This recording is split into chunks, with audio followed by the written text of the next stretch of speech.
Curiously, I searched the first letter of English alphabet A and it showed that A is a Latin derived letter. Browsing the internet, I realized that not only A but also other letters and words are Greek derived. Searching for answers to something we all see, I found answers to so many questions. How Greeks excelled in architecture, literature, astronomy, and science, and how Alexander is responsible for the ways in which we cure diseases, develop AI, and run a nation. Greece, a land of breathtaking architecture where towering columns, grand temples, and intricate designs tell the story of an ancient civilization that shaped the world, like the timeless masterpiece of engineering brilliance, Acropolis of Athens. Thinkers like Thales, Pythagoras, and Democritus formed many theories about mathematics, physics, and even atomic theory. How they were able to do so? Were they magicians? Or it was that logical and systematic approach which laid the foundation for modern scientific thinking. Their observations to explain the world led them to form many constellations that helped the travelers in navigation.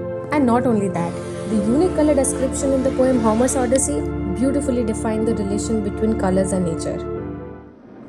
The ancient Greeks were revolutionary. They moved away from mythology and started using logic to explain the world. It was for the first time when Anaxagoras proposed that collision of clouds released fiery substances and caused lightning. This shifted the understanding of lightning from mythological perspective to a more scientific approach. But great ideas alone don't survive history. They need to be recorded, and Greeks excelled at that. Philosophers like Aristotle, Euclid, and Archimedes documented their theories that could be studied and expanded upon. Then came Alexander the Great. When he conquered vast territories, he didn't just spread Greek rule, he spread Greek culture and knowledge, shaping science, philosophy, and arts for generations. Alexander conquered 5.2 million square kilometers, the same area British took over 300 years to acquire. But even after having such a great empire, he lived only for 32 years. With his death, the country experienced a great loss, especially the destruction of major centers of knowledge, like the Library of Alexandria. Soon after that, Romans and other allied groups came into power. The Romans started their expansion from 300 BC, and as they took over the administration in Greece, they admired Greek science so much that they preserved and expanded it. Even after the fall of Rome, Islamic scholars during the Golden Age of Islam translated and built upon Greek works, keeping them alive. Later, during the European Renaissance, these same texts were reintroduced to Europe, fueling new scientific discoveries. It was the time of British colonization when many scientists did their discoveries using Latin language and symbols, like the use of most common Roman numerical system. But Greeks were not the only ones in the field.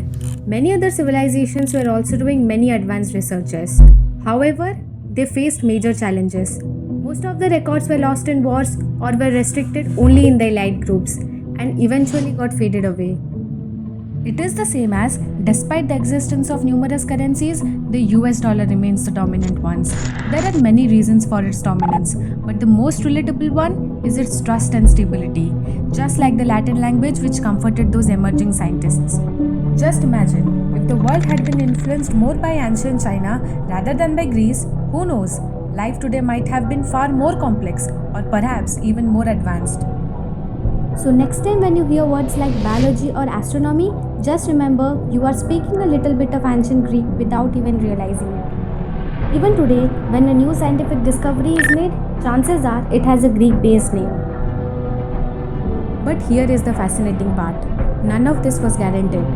Both life and death of Alexander the Great played a vital role in spreading Greek culture.